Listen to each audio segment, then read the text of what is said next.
Hello, everybody, and welcome back to Planescape Torment. Last time, we actually escaped the Mortuary, but I do have some unfinished business in there, so I'll have to be getting back there at some point. But for today, we'll be exploring a little bit more of the area. So, the first thing we have to do is find our way out. There's a couple of things you can click on here to see what they say. The sarcophagus appears to have been here for centuries. There's no lid. The exterior seems to be made of solid stone, and this brazier has long since run dry of oil. Only ashes remain in the bottom. Okay. Probably this one too. Yep. And I'm just trying to make sure there's nothing else here. I think we also picked up a note last time.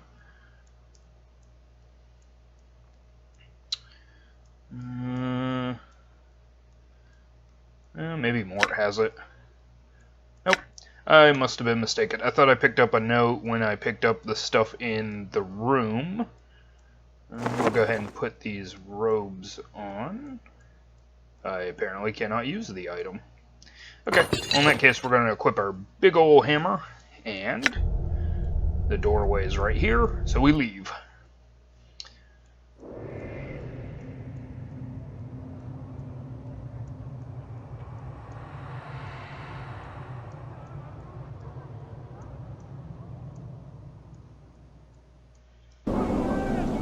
And now, might I welcome you all to Sigil. This is in the old D&D cosmology. They used to go by the Wheel cosmology, which means that all the outer planes were arranged around one central point based on their alignment. Sigil is at the center. It is a destination and a hub of sorts, and you can basically get to any of the planes from here. It's known as the City of Doors because wherever you go, there could be random portals that open up and just dump you wherever. So, let's get to exploring. All right. Kind of wish the camera tracked here. Let's see. So, we started here in the open tomb. We are currently in the Hive District. So, we're looking for anybody who has basically a name. Let's see what this guy's frightened about. You see a man in tattered clothing. As you approach him, he suddenly stops and begins to look around frightened. Greetings. The man looks startled, then takes a step back. What you be wanting, Cutter? His voice is shaky and he seems taken aback by your scars. I have nothing on me, so's I don't, and my rags are not worth the trouble. Calm yourself. I'm not here to rob you. I had some questions. He keeps a safe distance and his eyes dart from side to side as if expecting something to step out of the shadows. Questions, you said? And, what might those questions be? Do you know someone named Farid? Name's not one I know, Cutter. Who's he? He's a collector, I think. He thinks. Well, then he most likely has his kip in Ragpicker Square, then. You might want to take a look there. During the day, that is. Not a nice place at night. And where is this Ragpicker Square? It's a few blocks from here. Go west from the Mortuary as far as you can go, and you'll run right into it. Careful when you around there, though, Cutter. The collectors there don't always wait for a body to die before collecting on them, aye? Understood. Farewell. He licks his lips as you turn to leave. Cutter, you might think He studies you for a moment. You could spare a few coppers for blood who helped you on your way. Not many around here do that for a fellow. Enough for a man to wet his tongue after all that talking, I like being a good guy. Give him 5 coppers. He glances around to see if anyone saw the exchange and tucks the jink in the folds of his robe. Thank you kindly, Cutter. May the lady's shadow pass you by. Wait a minute. Lady, what do you mean?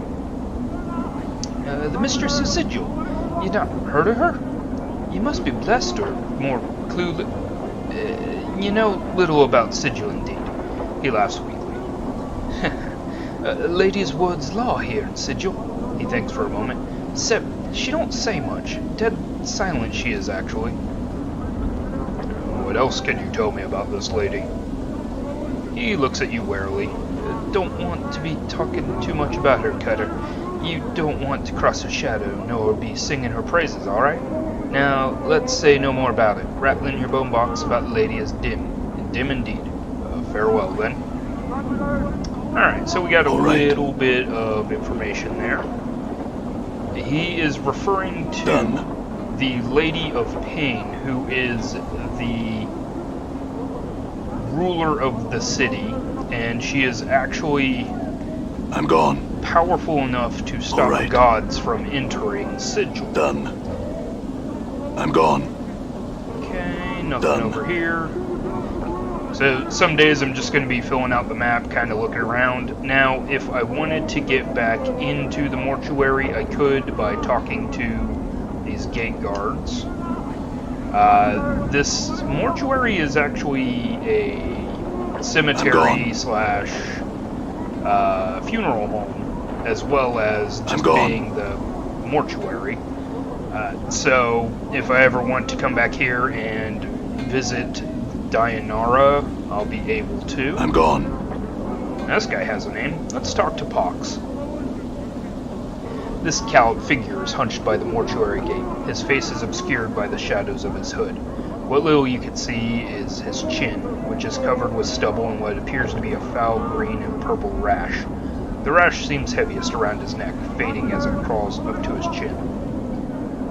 Greetings. The figure doesn't budge. There's a moment of silence, then he responds in a high-pitched voice that sounds more suited to a girl of 10 years than a man. Hi! Who are you? Pox am I? Hi? Pox? Mother and father named me. Wish to pox on firstborn, a curse given. Come true it did. Hi? Again, your eyes are drawn to the purplish-green rash covering Pox's chin and neck. Oh, I had some more questions for you. Hi? Do you know someone named Ferret? Hi, Ferret. Collector. Big name has weight. Cast long shadow it does. Hi? Do you know where I might find him? Hi. In the hive here he is. Somewheres. Hi? Can you be more specific? Hi. Somewheres in the hive he is. Ferret hide he does. Very hard finding he is. Not worth finding he is. Not worth finding? What do you mean? Hi. Many hates him. Other collectors even. Sharegrave hates him. Not like Ferret at all. Hi? Sharegrave. Hi. Sharegrave big name. Carry weight. Cast long shadow he does. Tell Pox what to do he does. Would your boss, this Sharegrave, know where Ferret is? Updated my journal. Hi. Sharegrave knows darks he does. No Ferret a hiding he does. Sharegrave in Ragpicker Square. Many blocks west o' here. Hi. Say, Sharegrave that Pox sends you. Tell him Sharegrave become Sharecopper with Pox he will. Hi. Ragpicker Square west of here. Alright, I'll go look for the Sharegrave there then. Alright. Angry Hive. Done. Alright, and this is a Davis. Done. They are creatures created, or controlled at least, by the Lady of Pain, and they go around fixing or changing the city of Sigil based on the will of the Lady of Pain. One of the worst ways to get the Lady of Pain's attention is to attack one of these. Oh, we gotta fight with some Hive thugs. Damn.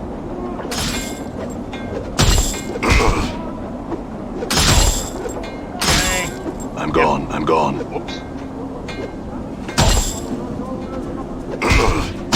So these guys just decided to look at me with my giant hammer and say, yeah, we can take it.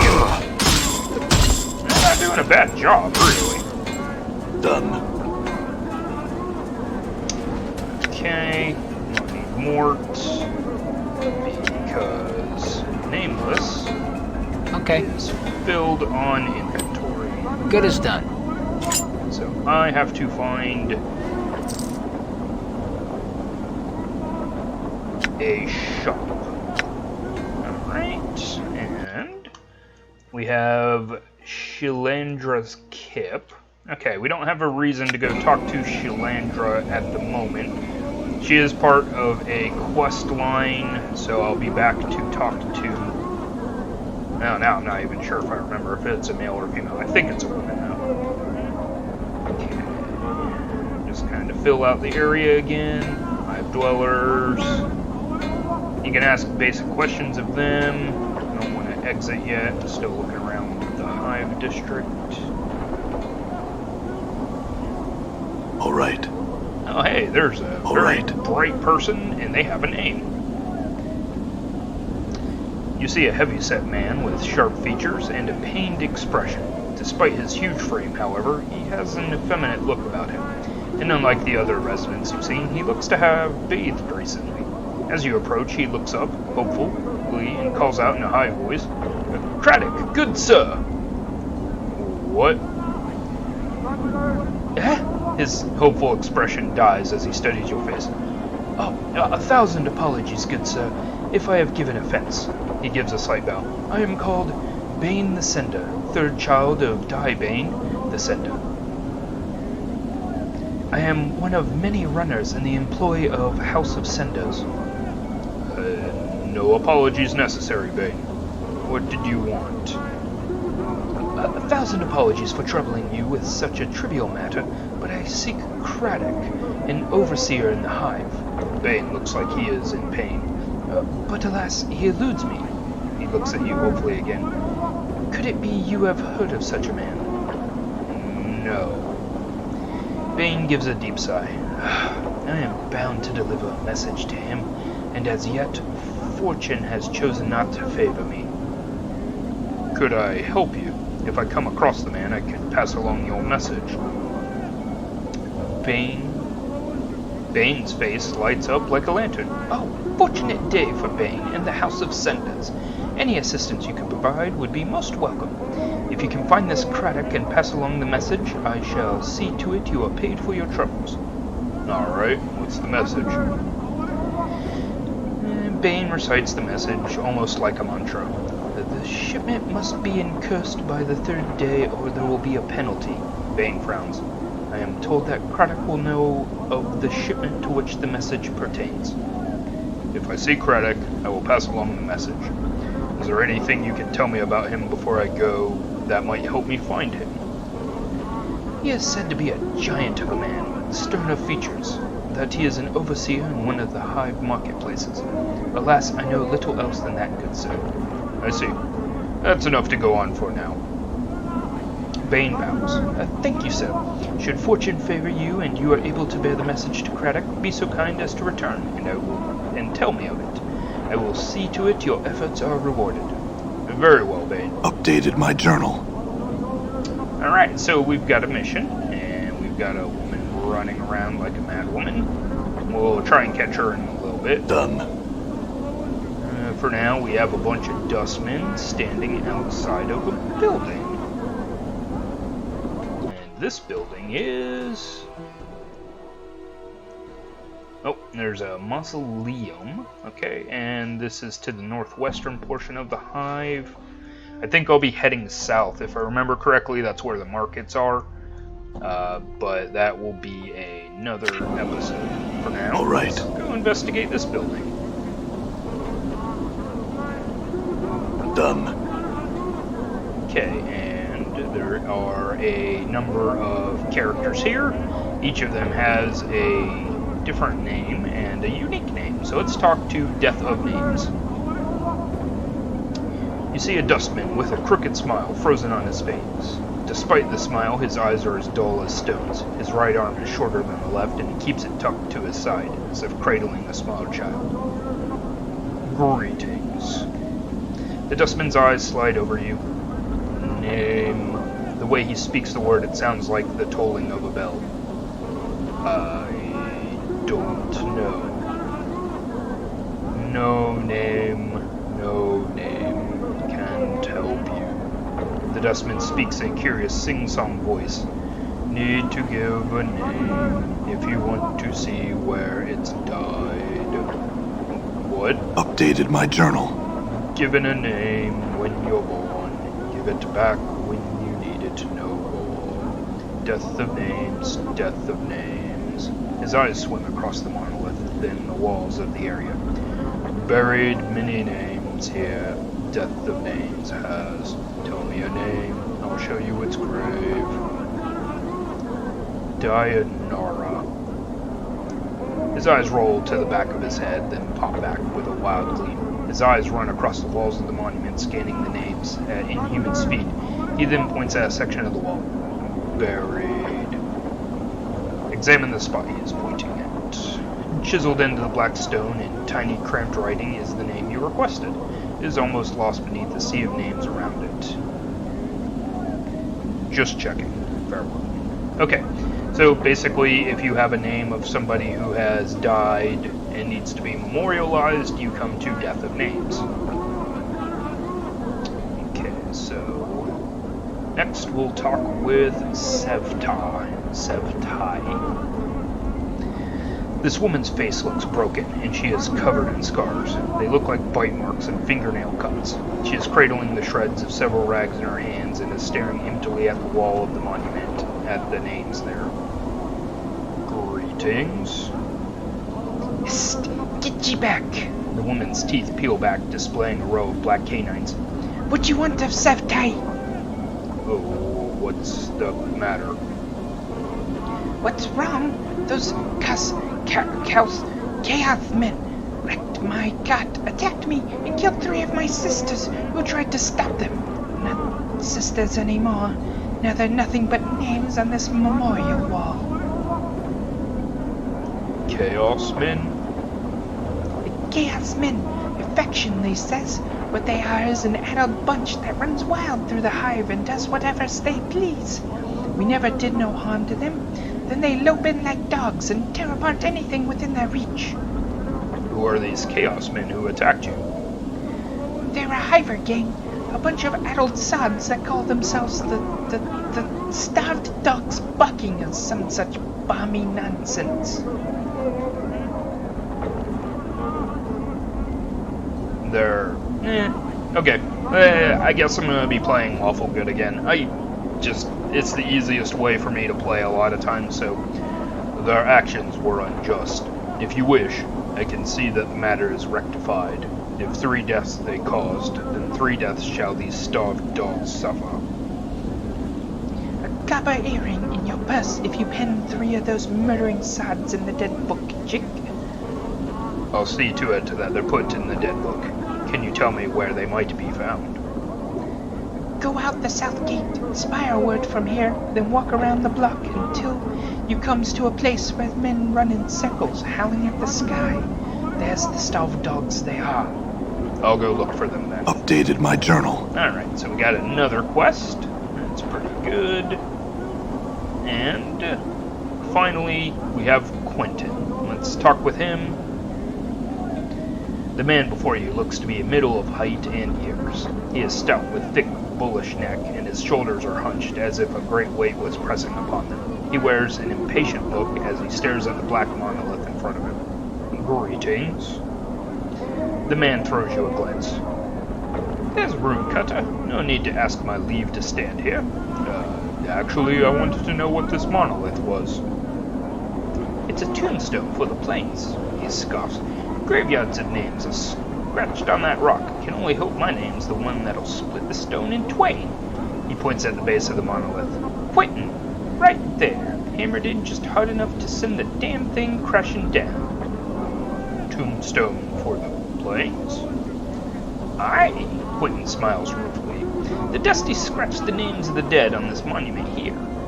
He gestures around him, and on the walls of this place. Not enough space by my reckoning, but no matter, they do their best. Can barely read half the names. And what are you doing here? I'm reading the new arrivals. Try and find a new one every day. Try and remember if I knew them. Nothing more. the Dustmen record the names of all that have died on this monument? Aye, they scratch 'em on this rock and scratch 'em on the walls in this place too, Quentin scoffs. I don't know why they take the trouble to take accounting of the dead. The Dusties have more care for the living. The living? Aye, you know about the Dustman mourners that come to this place? They aren't mourning the dead, see, they're mourning the living. You can barely get a word in them edgewise without 'em asking to mourn some poor living Berk for you. Why do they mourn the living? You got me there, Cutter, he shrugs. Might want to put the question to them. Seems to me the dead are thrice worth the pity of any poor sod living in this pet. He nods at the monument. Every name on there is blessed in my book, it is.